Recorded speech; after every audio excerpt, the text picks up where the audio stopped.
Friends, आप सबका अपने YouTube channel JBS study point में स्वागत है। आज हमारा क्लास 12th के फिजिक्स का तीसरा लेक्चर है।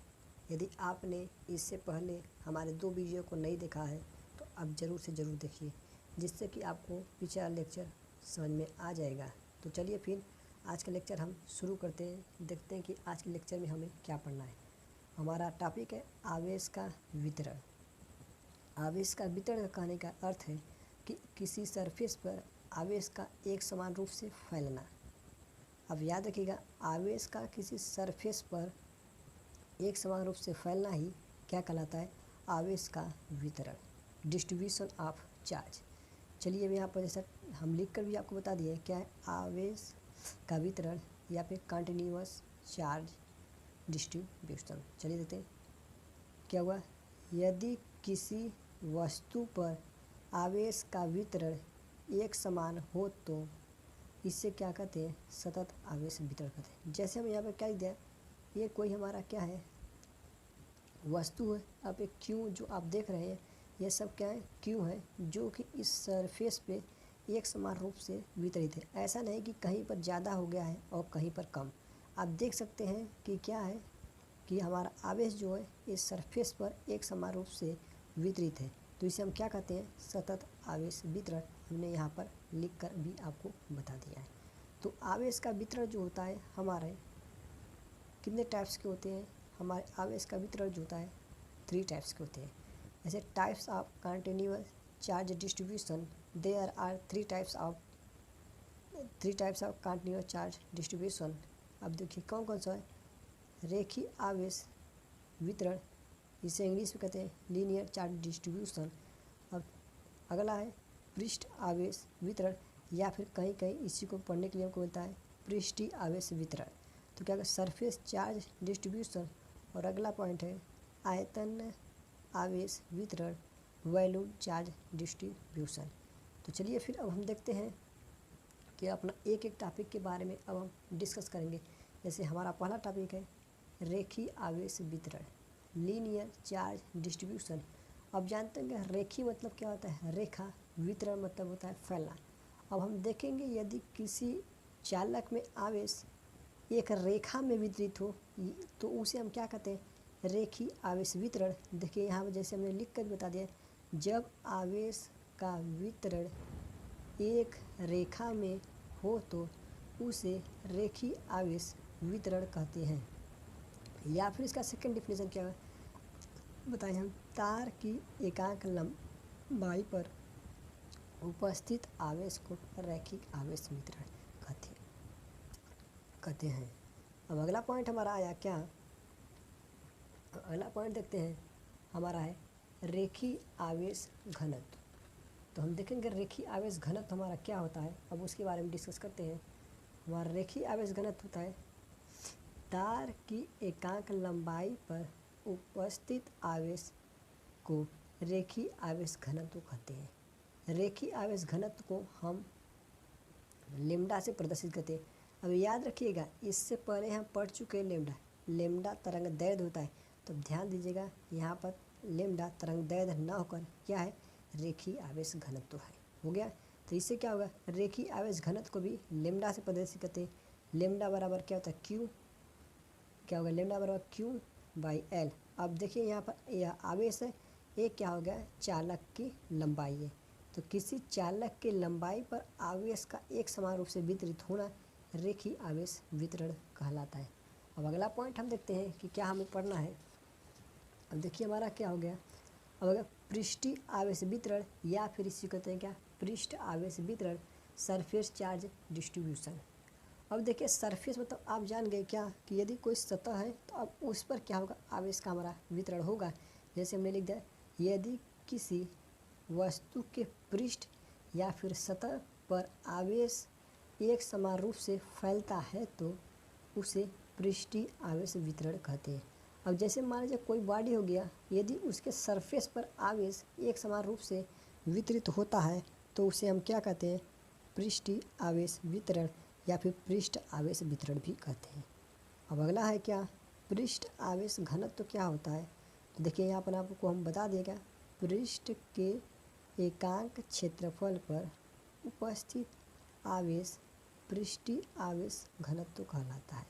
अब देखिए कोई सरफेस हो गया जिसका एरिया हमारा क्या एकांक, यहाँ पर बोला है एकांक, एकांक मतलब एक, 1 हो तो उसे हम क्या कहते हैं हम पृष्ठ आवेश घनत्व कहते हैं। जैसे सिग्मा बराबर Q/S। यहाँ पर ये हमारा चार्ज है, यहाँ पर यह क्या होगा पृष्ठ का क्षेत्रफल है, जिसका मात्रक क्या होता है पृष्ठ आवेश घनत्व का मात्रक होता है कूलाम पर मीटर क्यूब होता है। अब आगे देते हैं क्या है परिणाम को, आयतन आवेश वितरण वॉल्यूम चार्ज डिस्ट्रीब्यूशन। अब यदि किसी चालक मटेरियल के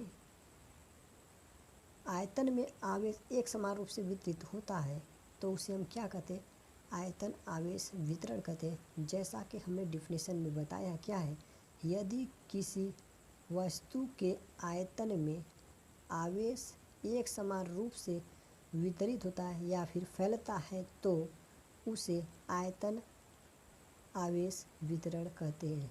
क्या हो गया, यदि कोई सरफेस है तो उसके आयतन में जितने आवेश का वितरण होगा उसे हम आयतन आवेश वितरण कहते हैं। अब अगला टॉपिक है आयतन आवेश घनत्व। आयतन आवेश घनत्व क्या होता है, अब इसको समझते हैं हम। एकांक आयतन के आवेश को आयतन आवेश घनत्व कहते हैं। किसी चालक मटेरियल के एकांक आयतन में जितना आवेश उपस्थित होता है उसी को हम क्या कहते हैं आयतन आवेश घनत्व कहते हैं। यदि किसी मटेरियल का हमारा क्या हो जाए आयतन वॉल्यूम 1 हो जाए तो हम उस चालक में जितना आवेश रहेगा उसे ही हम क्या कहेंगे, हम आयतन आवेश घनत्व कहते हैं। आयतन आवेश घनत्व को हम रो से प्रदर्शित करते हैं। अब देखिए यहाँ पर रो आपको मिला होगा प्रतिरोध में, रो होता है क्या विशिष्ट प्रतिरोध। तो ध्यान दीजिएगा यहाँ पर रो विशिष्ट प्रतिरोध न होकर क्या है आयतन आवेश घनत्व है। इसका मात्रक होता है कूलाम पर मीटर क्यूब होता है। तो चलिए फिर हम अपने अगले टॉपिक के बारे में हम डिस्कस करते हैं। अब क्या है हमारा अगला टॉपिक, वैद्युत क्षेत्र इलेक्ट्रिक फील्ड। अब इलेक्ट्रिक फील्ड क्या होता है, इलेक्ट्रिक फील्ड होता है क्या है, इसको हम डिफिनेशन के बारे में आपको बताने की कोशिश करते हैं कि हमारा क्या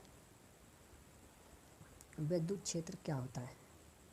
किसी आवेश के चारों ओर का वह क्षेत्र जिसमें कोई अन्य आवेश वैद्युत बल या वैद्युत दल में क्या हो सकता है आकर्षण व प्रतिकर्षण का अनुभव करता है वैद्युत क्षेत्र कहलाता है।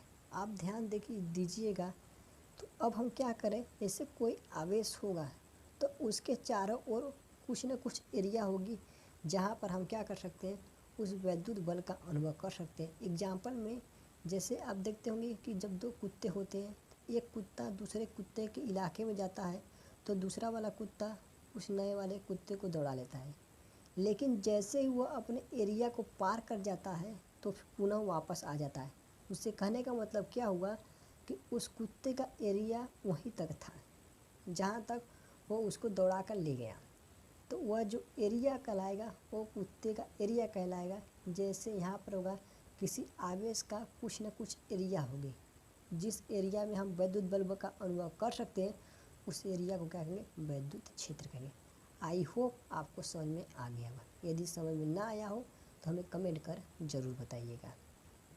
अब अगला हो गया क्या वैद्युत बल रेखाएं। अगला टॉपिक है हमारा क्या वैद्युत बल रेखाएं। इसके बारे में पढ़ते हैं कि वैद्युत बल रेखाएं क्या होती हैं। लिख दिया, वैद्युत बल रेखा वैद्युत क्षेत्र में खींचा गया वह काल्पनिक निष्कोणीय वक्र है जिस पर गति करने के लिए स्वतंत्र पृथक धन आवेश चलता है।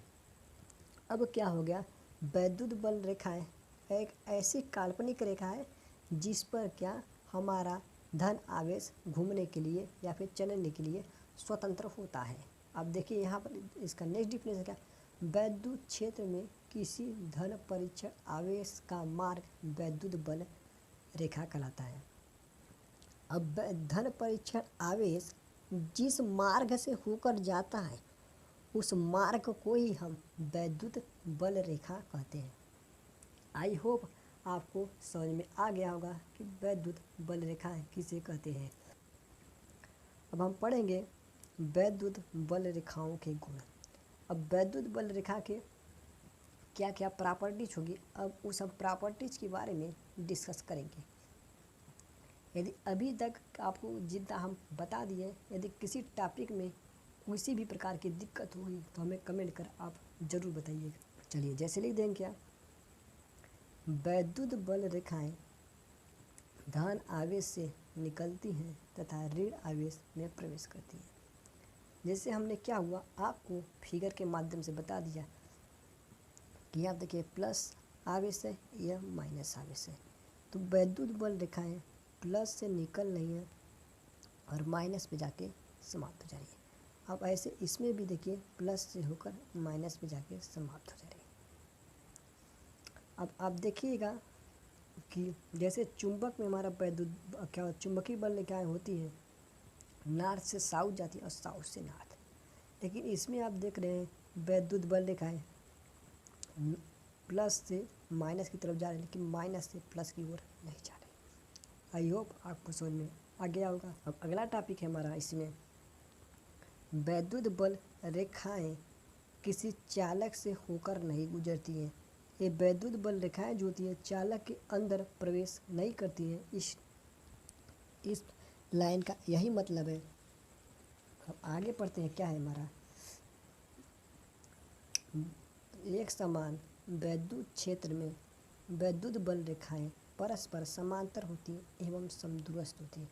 अब कह दिया है क्या, यदि हमारा एक समान वैद्युत बल रेखाएं हैं, क्या वो वैद्युत क्षेत्र है, तो उस क्षेत्र में सभी वैद्युत बल रेखाएं एक दूसरे के समांतर होती हैं, अर्थात वह एक दूसरे को कभी कट नहीं करती। अब अगला बात हो गया, एक धनावेश के कारण वैद्युत बल रेखाएं लंबवत बाहर की ओर होती हैं। यदि कोई आवेश हो गया तो वैद्युत बल रेखाएं क्या चालक के लंबवत बाहर की ओर होंगी, इसका यही मीनिंग है।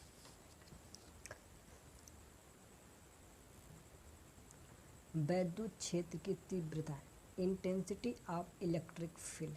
अब हम देखेंगे कि हमारा जो इलेक्ट्रिक फील्ड है, मतलब वैद्युत क्षेत्र, उसकी कितनी कैपेसिटी है, उसी कैपेसिटी को ही हम क्या कहते हैं, वैद्युत क्षेत्र की तीव्रता। हमारे कहने का मतलब क्या है, किसी आवेश का कितनी कैपेसिटी है, उस कैपेसिटी को ही हम क्या कहते हैं, वैद्युत क्षेत्र की तीव्रता। अब चलिए हम डिफिनेशन के माध्यम से पढ़ते हैं कि डिफिनेशन क्या कर रहा है।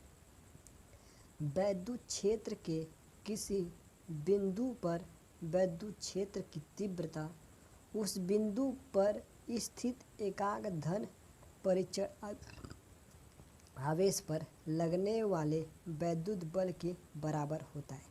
अब ई हो गया, आप जानते हैं 11वीं क्लास में पढ़ चुके हैं कि यदि किसी के ऊपर ऐसा तीर का निशान बना हुआ है तो हम जानते हैं क्या है, वो हमारी सदिश राशि होती है। जो तीर का निशान है यदि किसी क्वांटिटी के ऊपर लग जाती है तो कौन सी राशि होती है, वो सदिश राशि होती है। अब बोला क्या है, किसी बिंदु पर लगने क्या किसी बिंदु आवेश पर लगने वाले बल तथा आवेश के अनुपात को हम क्या कहते हैं, वैद्युत क्षेत्र की तीव्रता। तो जो ई है, ई बराबर एफ अपान क्यू। अब ये क्या कर रहा है कि ये हमारी क्या सदिश राशि है, इसका मात्रा है तो होता है न्यूटन कूलम। अब देखिए इसकी दिशा किधर होती है, तो इसकी दिशा धन परीक्षण पर लगने वाले बल की दिशा, मतलब जिस तरफ बल लगेगा उस तरफ ही वैद्युत क्षेत्र की दिशा होती है। अब आई होप आपको समझ में आ गया होगा कि अब हम क्या करना चाहते हैं। अब देखिए अब हमारा अगला टॉपिक क्या है, बिंदु आवेश के कारण उत्पन्न वैद्युत क्षेत्र। अब देखेंगे क्या, कोई बिंदु आवेश है तो उसके कारण जो वैद्युत क्षेत्र उत्पन्न हो रहा है उसके लिए हम क्या करेंगे, फार्मूला का डेरिवेशन करेंगे, या फिर आप क्या कर सकते हैं, ड्राइव कर सकते हैं। तो अब देखिएगा, देखिए बिंदु आवेश क्या है, यहाँ पर प्लस क्यू है और इससे आर दूरी पर स्थित बिंदु प्लस क्यू नॉट पर वैद्युत क्षेत्र की तीव्रता ज्ञात करनी है। अब देखिए ये धन परीक्षण आवेश है तो इस पर लगने वाले बल की दिशा क्या इस साइड है, तो अब क्या होगा, वैद्युत क्षेत्र की तीव्रता की इधर ही डायरेक्शन होगी। जैसे यहाँ पर लिख दिया है हमने माना एक बिंदु आवेश प्लस क्यू है जिससे r दूरी पर स्थित आवेश प्लस क्यू पर विद्युत क्षेत्र की तीव्रता ज्ञात करनी है। अब जानते हैं कूलाम के नियम से क्या प्लस क्यू तथा प्लस क्यू नॉट के बीच लगने वाला बल। तो अब जानते हैं क्या 1/4πε0 Q1 Q2, जैसा कि हम पहले वाले वीडियो में बता चुके हैं। वहाँ पर Q1 Q2 था तो कोई दिक्कत नहीं है, दो आवेश है, क्यू है, क्यू रख दीजिए, क्यू नॉट है, क्यू नॉट। और इनके बीच की दूरी क्या है आर वर्ग के बराबर, तो वर्ग कर देते हैं हम। तो अब क्या जानते हैं विद्युत क्षेत्र की तीव्रता E बराबर F1Q, हाँ जानते हैं।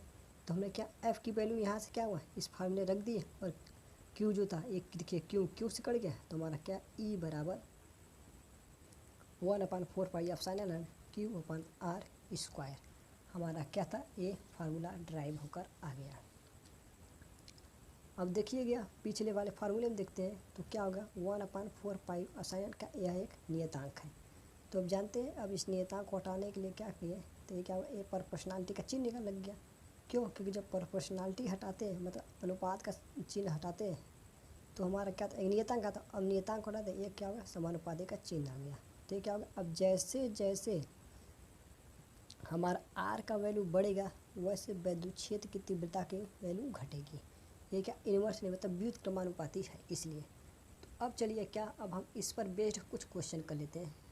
हो गया। अब कहते हैं क्वेश्चन जैसे क्या होगा पहला कहता है एक प्रोटॉन के कारण निर्वात में 2 मीटर की दूरी पर विद्युत क्षेत्र की तीव्रता ज्ञात कीजिए। तो बोला क्या है हम फार्मूला क्या जानते हैं, हमारा दो फार्मूला ड्राइव हो गया या उसी फार्मूले के अनुसार हमारा क्वेश्चन लगेगा। तो प्रोटॉन पे आवेश कितना होता है 1.6 × 10⁻19 कूलाम। बीच की दूरी क्या दे दिया आर दे दिया। चलिए फिर हम निकाल देते हैं ई बराबर क्या विद्युत क्षेत्र की तीव्रता पूछा था ई बराबर 1/4πε0 Q1/r²। अब जानते हैं कि अपने पहले वीडियो में हमने बताया क्या है कि इसकी वैल्यू कितनी होती है 9 × 10⁻9 होता है। क्यू का वैल्यू यहाँ से हम रखे क्या 1.6 × 10⁻19। अब क्या बीच की दूरी 2 तो यहाँ पर 2 का वर्ग रख दिए। तो अब क्या हुआ इसको जब कहे तो हमारा इतना आ गया। अब इसको जब हम डिवाइड किए तो हमारी वैल्यू कितनी आई, तो हमारी वैल्यू आई क्या ई बराबर 3.6 × 10⁻10 न्यूटन पर कूलाम। यदि आपको ये ना समझ में आए तो आप क्वेश्चन का स्क्रीनशॉट लेकर एक बार अपने से सॉल्व कर देखिएगा कि ज़रूर से ज़रूर इतने ही वैल्यू आएगी। चलिए फिर हम अगला क्वेश्चन देखते हैं। हमारा अगला क्वेश्चन क्या है लिखा है, हमारा अगले क्वेश्चन में लिखा है विद्युत क्षेत्र के किसी बिंदु पर स्थित 5 × 10⁻⁴ कूलाम आवेश पर 2.25 न्यूटन का बल कार्यरत है। तो विद्युत क्षेत्र की तीव्रता ज्ञात करें। तो हमारा क्या दे दिया, अब दिया हमको Q बराबर 5 × 10⁻⁴ कूलाम, हमने यहाँ पर लिख लिया। और F बराबर कितना दिया है यहाँ पर देखिएगा तो 2.25 इंटू दिया है, इतना हमारा क्या है वैल्यू दी है। तो चलिए फिर हम अपने अब फार्मूला जो जानते हैं उस फार्मूले पर हम अपने वैल्यू को रखते हैं। देखिए फार्मूले की वैल्यू रखते हैं तो हम क्या जानते हैं E बराबर F1Q जानते हैं। हाँ तो Q की क्या F की वैल्यू कितना है 2.25 रख दिया 2.25 और Q का वैल्यू क्या हुआ 5 × 10⁻⁴ 5 × 10⁻⁴ रखे। अब जानते अब यह जब ऊपर जाएगा तो पॉजिटिव हो जाएगा। कैसे, आप अपने छोटे वाले क्लास में घातांक का नियम पढ़े होंगे, यदि नहीं पढ़े हो तो हमें कमेंट कर बताइए जिससे कि मैं आपके लिए मैथ में घातांक के लिए जो क्वेश्चन है या फिर फार्मूला है आपके लिए लेकर आए। तो इसको हमने जब सॉल्व किया तो हमारा क्या आया ई बराबर 5.4.5 इंटू 10³ न्यूटन। अब क्या होगा न्यूटन पर कूलाम आया। अब ध्यान दीजिएगा यहाँ पर कूलाम आएगा। आई होप आपको अभी तक का जितना हमने पढ़ाया है आपको समझ में आया होगा। यदि आपको किसी क्वेश्चन में या फिर किसी टॉपिक में जो टॉपिक समझ में ना आया हो हमें कमेंट कर ज़रूर बताइएगा जिससे कि मैं आपके उस दिक्कत को अगले वीडियो में ज़रूर से ज़रूर सॉल्व कर सकूं। यदि आपको ऐसे ही और वीडियो चाहिए तो हमें कमेंट बॉक्स में कमेंट कर ज़रूर बताइएगा। आज के वीडियो में बस इतना ही। अब धन्यवाद।